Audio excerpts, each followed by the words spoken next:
Bonjour, Anine, President Armacost, Board Chair Ryan, Provost Link, assembled vice presidents, deans, faculty, and staff. Thank you for having me today. I'm so happy to be your commencement speaker, and thank you, President Armacost, for that kind introduction. Good morning, graduates, families, and all who are gathered to acknowledge this special day. Congratulations, UND, class of 23. Give yourselves a round of applause.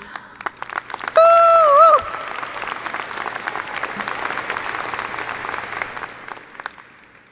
So excited and honored to stand before you as you celebrate your graduation. This medieval regalia was first worn when I graduated in 2006 with my doctorate in educational leadership.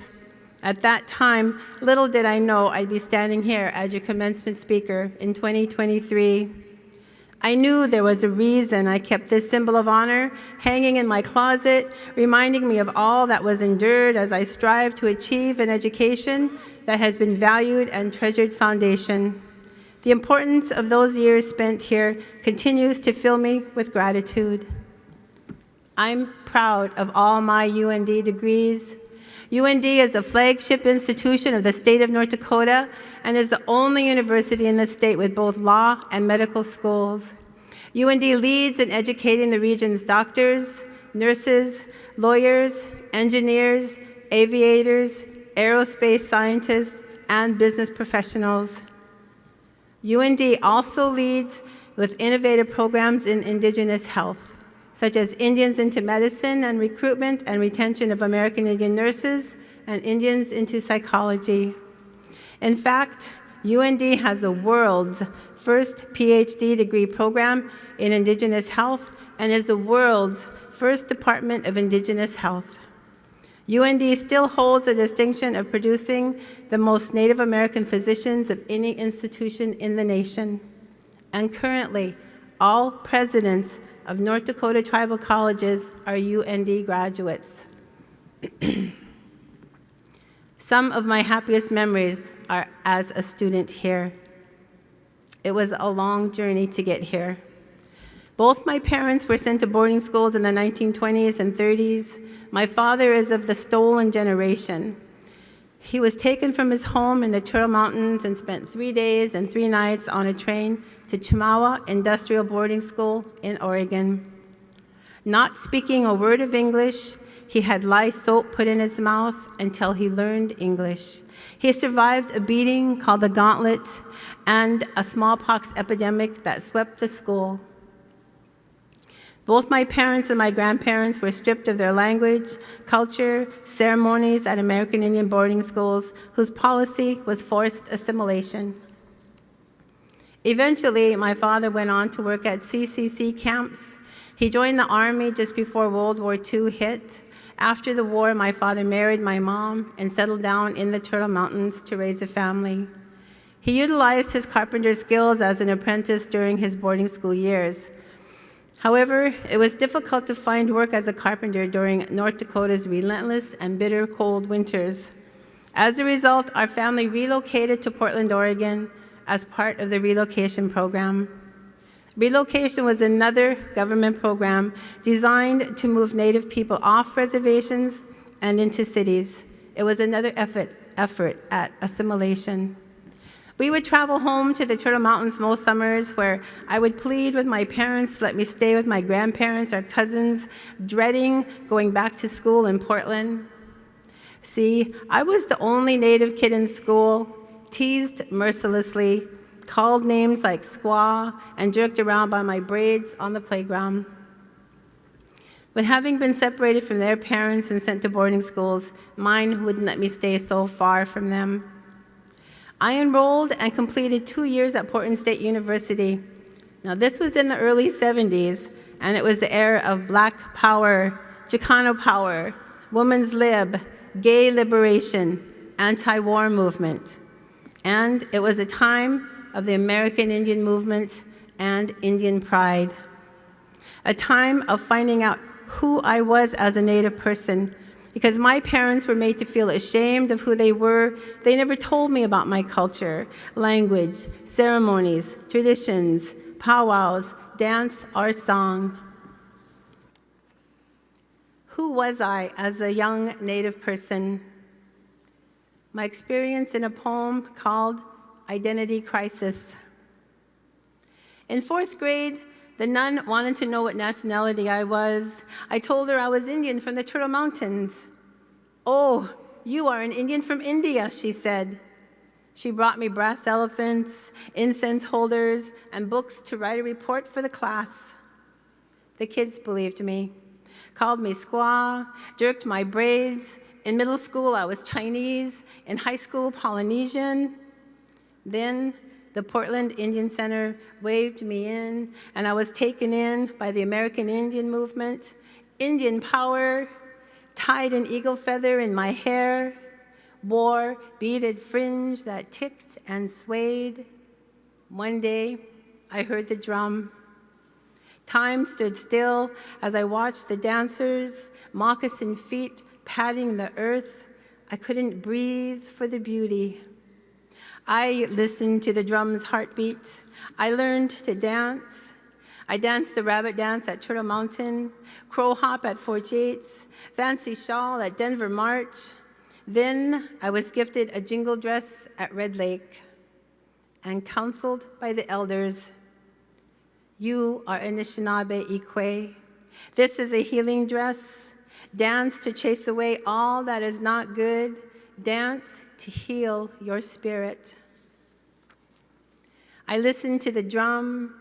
I danced, I danced, I danced. I couldn't breathe for the beauty. Graduates here today, you have persisted. You are resilient. You are thriving. As we celebrate this momentous occasion, let us also celebrate the wide variety of heritages and backgrounds represented in our audience today. May we all continue to learn from and be inspired by one another, and may we go forth from this day with a renewed sense of purpose and determination to make the world a better place. Honor your background, your heritage. By doing so, you become human beings that light the world. I also want to take a moment to address the Native graduates in our audience. You have not only persisted and been resilient, but you have also overcome systemic barriers and historical injustices that have made your journey to this point even more challenging. So be confident in your heritage and your background as tribal people, and know that you bring a unique perspective and strength to whatever you do next. As I was about to enter my junior year, I learned of a program here at UND called the Northern Plains Indian Teacher Corps. I applied, was accepted, and jumped at the opportunity to return home. A train traveling the same route that took my father away from his Turtle Mountain home was boarded. Only this time, it was going in the opposite direction, bringing me home to stay. UND Teacher Corps helped me to be the first in my family from the days of the buffalo to earn a college degree. Earning that teaching degree helped me achieve my goal and dream of teaching on my home reservation, which I did for 22 years. Graduating with my master's in educational leadership was an unforgettable experience. The gown, the hat, the hood, standing in line with much younger students, I had an overwhelming feeling that someone was going to come and grab me out of line, that I didn't belong there. Who did I think I was? I fought the feeling, telling myself, you did your thesis, you passed your written exams, you passed the orals, you earned straight A's. What is wrong with you? It wasn't until doing research on female leadership for my doctorate that I came across something called the imposter syndrome. For everyone here today, especially females, I can say with confidence, you belong, you did the work, be present, celebrate this moment. Returning to UND and earning my doctorate in 2006 was an accomplishment of heroic proportions, especially since Native Americans are less than 3% of the population, but only 0.8% of doctoral holders. Stringing Rosaries, which has been published as a book, was the result of my qualitative interview study done while I was a professor. Interviews with Native American boarding school survivors provided powerful stories that now will never be forgotten. It was an effort of love, wanting to honor my parents, grandparents, and the hundreds of thousands of boarding school survivors alive today. The survivors I interviewed said, "Tell the world what happened to us. As long as I have a voice, that is what I will do."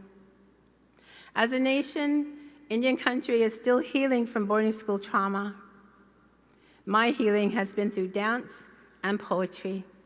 It is such an honor to represent my tribe and North Dakota as the next poet laureate. I hope to honor my ancestors. Poets are storytellers, and even through my 2 qualitative interview studies done as a professor, storytelling was my theoretical framework.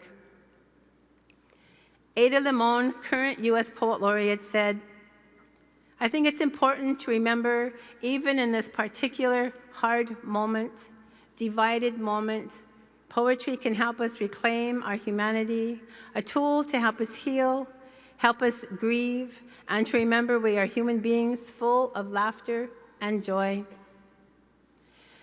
When I agreed to do the commencement speech, I put out a plea on Facebook. I said, "Help, I need some pearls of wisdom to pass on to the graduates." Not the best idea when you have crazy cousins living on the res. My cousin said, "Tell them the old Indian proverb, before you criticize someone, walk a mile in their moccasins. That way, you'll be a mile away from them and you'll have their moccasins." You will be known forever by the tracks you leave, so be vigilant, graduates. Pay attention. How you bring about change is up to you. Live life with integrity, follow your passion, do the right thing. I applaud each and every one of you for your incredible achievement today. Embrace the excitement of today. So thank you all for coming to my poetry reading, even though you are a captive audience. Thank you for helping me launch my laureateship. I'll leave you with a quote from my favorite poet, Joy Harjo. "You are a story fed by generations. You carry songs, grief, triumph, thankfulness, and joy. Feel their power as they ascend within you as you walk, run swiftly, even fly to infinite possibilities. Pray thankfulness for becoming who you are." Congratulations, UND, class of 23. It's time to celebrate. Native graduates, les studis skoden. Li li li li li li. Miigwech. Thank you very much.